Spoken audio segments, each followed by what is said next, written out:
Hello, I'm Chris Beachum, managing editor of Gold Derby, here with Matthew Rhys, Emmy award-winning Matthew Rhys, who this past season starred on Perry Mason for HBO. Matthew, before we talk Perry Mason, I have not seen you in person since you won that Emmy award. Now that you've had a little time to reflect, take us back to that night and what it meant to you.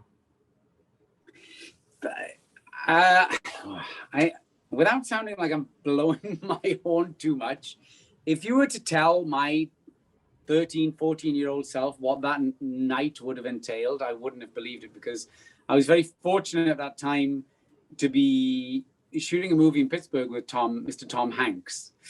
And we were very constrained with the time window, and it seemed like the movie wouldn't be able to allow me to release me for the Emmys. So what happened was I shot that morning, and then FX very kindly got me a private jet to fly me from Pittsburgh to LA.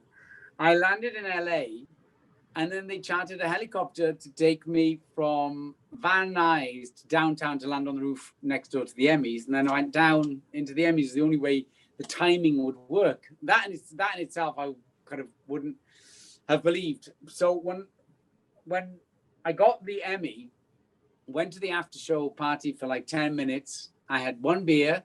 I kissed Kerry, and they said, we have to get you back on your private jet to film with Tom Hanks tomorrow morning. That's the moment you truly not pinched me, you're going to punch me in the face, when I was holding an Emmy going, sorry guys, I got to get on a private jet to film with Tom Hanks tomorrow. I really should have retired at that moment.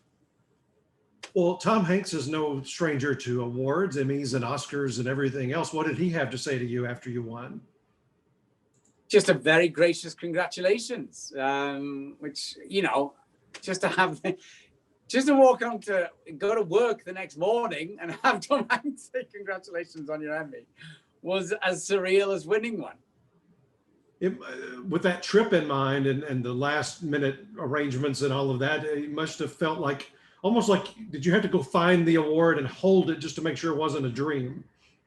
That's exactly how I felt. What I felt like was, and consequently, because it all happened so quick, it was such a busy day, and it was like, you know, there was one thing after the other. I remember being on the flight back to Pittsburgh. Literally, I was eating a cold beer, eating a cold pizza and drinking a Pacifico beer, going, wait, what just happened?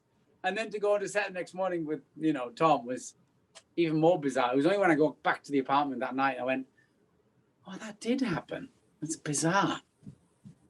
Well, let's talk Perry Mason. Aired last year, now eligible for the Emmys, and you're once again an Emmy nominee in the lead actor category. You have submitted Chapter 8, which was the season finale. Everything we've been watching all season long has been building up to this trial, the end of the trial. What happened in this case? Tell us why you chose that episode to submit to the Emmy voters. Well, to be perfectly honest, I didn't quite choose it 100%. It was partly done by the Downies, because I find it hard to be subjective about something I've done and kind of go, this is the one. I just, you know, I was in agreement. I was like, which one would I asked Team Downey, I said, which one do you think? And they chose 8, and I agreed, because it's the end of a very big arc for Mason. Everything has come full circle. You know, of obvious choices. It's the ending. It's the closing statements of his first trial. So I just thought it was fitting in the most obvious way, because I couldn't pick from the first 7 if there was any real defining moments in those that I should choose over another episode. So it just seemed a natural and easy choice to make.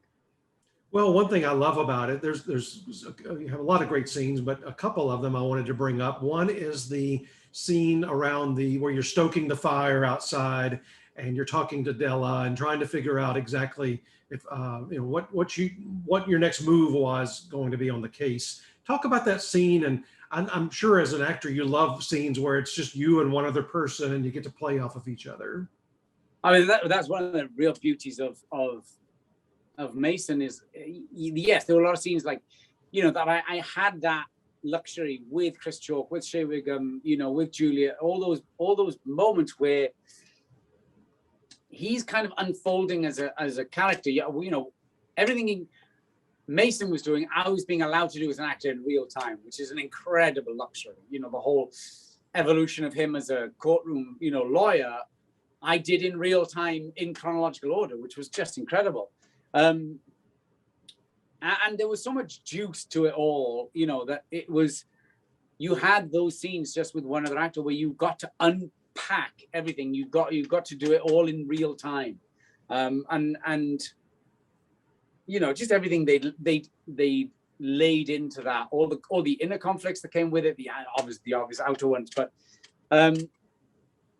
the two writers I think were shrewd in that, and they'd said this even before I took the job. They said, what we've done is we've loaded Mason's bases going in, so that the beauty of it is kind of unpacking, which is very true. And that scene especially was kind of unpacking with another actor, which is a real treat. And you get a couple of great courtroom scenes, especially giving the closing arguments.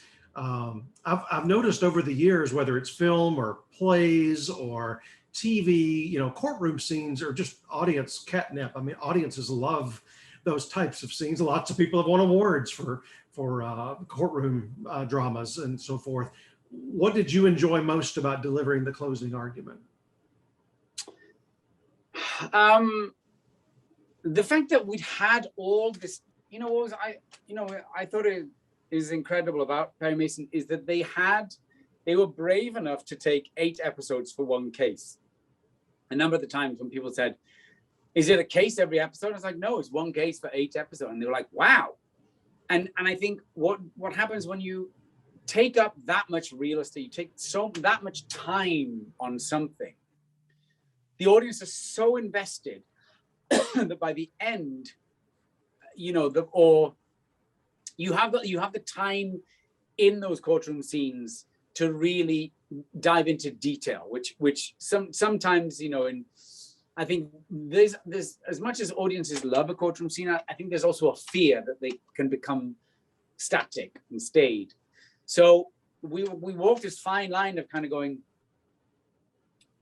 you want to do a lot in the court, but you can't, you don't want to let it go. You don't want to get it on for too long. And I think in testament to the writers, the balance they had of courtroom scenes and what was done in those courtroom scenes was incredible. The fact that we had so much time over 8 episodes to do that allowed you to build to that final moment incredibly. I got a chance to talk to John Lithgow earlier this year, and of course he's nominated too. He's been at the Emmys quite a few times in his career. 13 times. With is it 6 wins already? So yes, his shelves must be groaning. He's one of my all-time favorite actors, and I told him in the interview, and I think he took this well. He reminds me of somebody like an Angela Lansbury in that you can't define his career. Most people, you go, oh, they're a stage actor, or they're TV, or they're film. He's like equal on all 3. So what's he like acting opposite? He takes that description you just made of him as indefinable.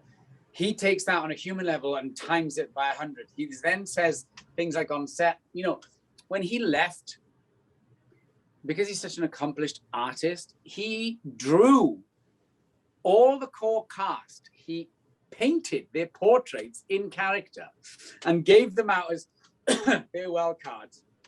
He was finishing and illustrating his own book of poetry. He was, what else was he doing? There was just, anytime you came in, you literally say, what are you doing tonight, John? And he's like, well, tonight I'm modulating a question and answer, the Getty Museum of Art for, and it was just like, you can't define him as a human being, let alone an actor. He's the true Renaissance man that if I've ever met, and he rides horses as well, of course. So he's like, there's nothing he doesn't do, which is why I'm so unsurprised he's had the career he has, because every element of his life feeds and informs every other element. Well, not just him. This was just a dream cast. I mean, you had people in small roles, small in terms of quantity of time on screen, as well as people in the bigger roles that just anybody would die to have it and working with.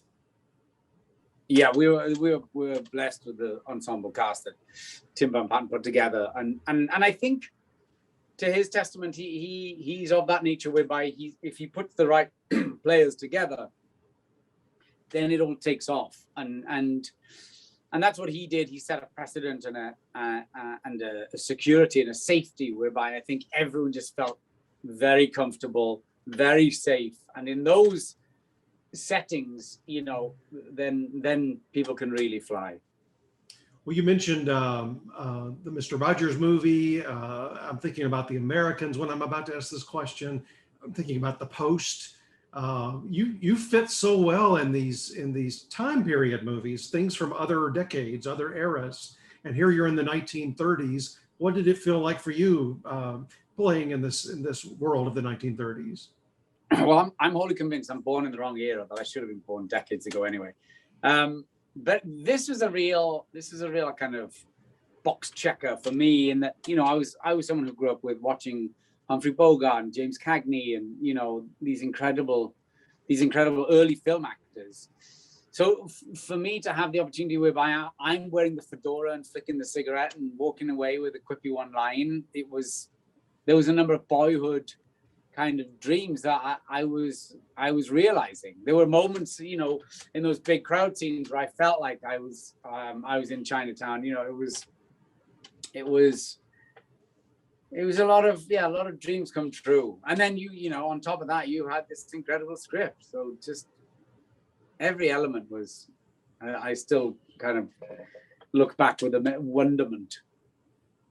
Also, we had Terrence Blanchard on for a chat, your composer, back a few months ago. And I mean, I was enjoying the score for the whole series, but when he goes into his version, his rendition of the original Perry Mason theme and the closing credits of this series season finale, it just gives you goosebumps. Yes. I mean, I still can't quite believe we got him as a composer. And if ever there was a pairing, with what he can do so effortlessly, it was our time period. And what he did was just, they really are the unsung heroes a lot of the times. But I think in this, he has that kind of genius whereby you're aware but unaware, if that makes sense. And what he brought was sensational. I think that's the key. Every score I've ever loved, especially on TV or movies, it needs to be noticeable and fun, enjoyable, but it doesn't need to overpower things. Yes, and that's a subtlety and a fine line that he can do with precision. You've mentioned back in the 30s, some of the actors you admired from that era, 30s and 40s. Are there a couple of movies from growing up or your lifetime that are just favorites of yours? Oh God, yes. Of that era, you mean? Or any era. I always love asking about that because I love, as much as I love hearing you talk about Perry Mason, I also love to hear you talk about inspirations and things that you've really enjoyed. Yeah, very much so. I was going to say strangely or not, but I don't think it is strange. But The Princess Bride has always been a huge movie in my life. From the minute I saw it, I became kind of aware of the real power of movies, because he kind of does everything. I remember being entranced and scared and excited and entertained. I was like, oh, that's what movies can do. They literally can do that. Look Back in Anger with Richard Burton was another one. It's kind of a formative one for me. African Queen, some good old Dear Bogey and Hepburn. I just saw Maltese Falcon again. I had not seen it probably in a decade, and it was on one of the streaming services, actually on HBO Max, of all things. I watched that last weekend, and boy, does that hold up. Really? I should revisit that one. I haven't. Just the dialogue crackles so much, and they don't. It's all. I mean, they're all having. You can tell how much fun they're having, but it's all delivered so straight. Yeah. He was John Huston was big in. From Moby Dick is another one. There's a number of his. Even Annie That's an incredible. It's an Yeah. incredible movie. Another Houston classic. Well, I saw he didn't direct it, but I saw he was in it. I saw Chinatown like 3-4 months ago and had not seen that in probably over a decade. And anyway, I just love talking old movies with people because it's Same. it- That it- was one of the reference movies that I watched. For Mason. Chinatown's a touch later, but it just gives you such a feeling for old LA and Houston's. He that scene when he's eating the fish with Nicholson is just incredible. Yeah. Well, we saw the first season, and of course, we've had the pandemic over the last year. So, in the last episode, we see you finally setting up the office, the iconic office, Yeah. with your staff, and you're about to become a lawyer who's going to take cases. And when will we see a second season? And do you know what the launching point will be?